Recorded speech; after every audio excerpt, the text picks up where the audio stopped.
নমস্কার বন্ধুরা, আজ আমি এক তরকার রেসিপি নিয়ে আপনাদের কাছে হাজির হয়েছি। এক তরকা বানানোর জন্য এখানে আমি নিয়েছি ছোলার ডাল আর গোটা মুগ ডাল। এখন ছোলার ডাল আর গোটা মুগ ডালটা সেদ্ধ করে নিয়েছি, পরিষ্কার করে ধুয়ে লবণ দিয়ে আমি সেদ্ধ করে নিয়েছি। এবার একটা কড়াইতে কিছুটা পরিমাণে তেল দিয়ে দিলাম, দিয়ে ফোড়নে দিয়ে দিলাম সাদা জিরে, কাসুরি মেথি। এবার একটু নাড়াচাড়া করে নেব, নিয়ে দিয়ে দেব রসুন কুচি। এইবার একটু ভেজে নেব। রসুন হালকা ভাজা হলে দিয়ে দেব মিহি করে কেটে রাখা পেঁয়াজ কুচি। পেঁয়াজ এখন একটু ভেজে নেব। পেঁয়াজের কালার একটু চেঞ্জ হলেই দিয়ে দিলাম টমেটো কুচি। এবার আরেকটু নাড়াচাড়া করে নেব। পেঁয়াজ আর টমেটো কিছুক্ষণ নাড়াচাড়ার পরে দিয়ে দিলাম পরিমাণ মতো লবণ।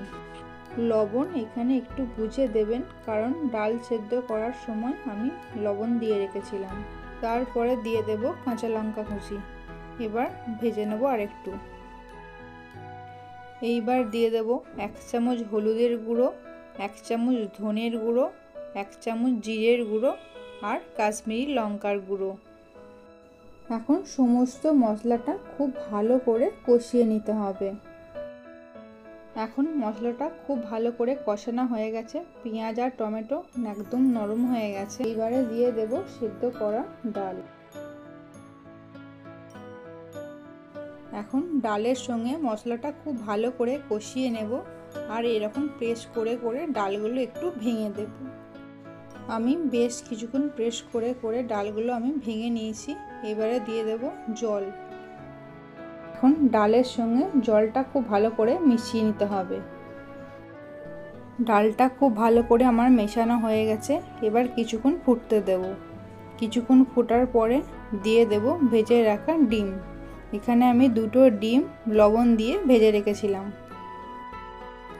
এখন ডিমের সঙ্গে তরকাটা ভালো করে মিশিয়ে নিচ্ছি। এইরকম করে কিছুক্ষণ ফোটার পরে দিয়ে দিলাম ধনেপাতা কুচি। এবার ধনেপাতার সঙ্গে তরকাটা আমি ভালো করে মিশিয়ে নেব। এখন তরকাটা প্রায় রেডি হয়ে গেছে।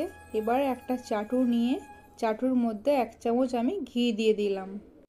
ঘি গরম হওয়ার পরে দিয়ে দিলাম ড্রাই রোস্ট করা কাসুরি মেথি আর রসুন কুচি। এবারে একটুখানি ভেজে নেব। তারপরে দিয়ে দিলাম কাঁচা লঙ্কা কুচি। একটু ভাজা হওয়ার পরে দিয়ে দেব ফুটন্ত তরকার মধ্যে। তারপর একটু নাড়াচাড়া করে নিলেই রেডি হয়ে যাবে ডিম তরকা। আমার চ্যানেলে নতুন বন্ধু হয়ে থাকলে প্লিজ চ্যানেলটা সাবস্ক্রাইব করে দেবেন।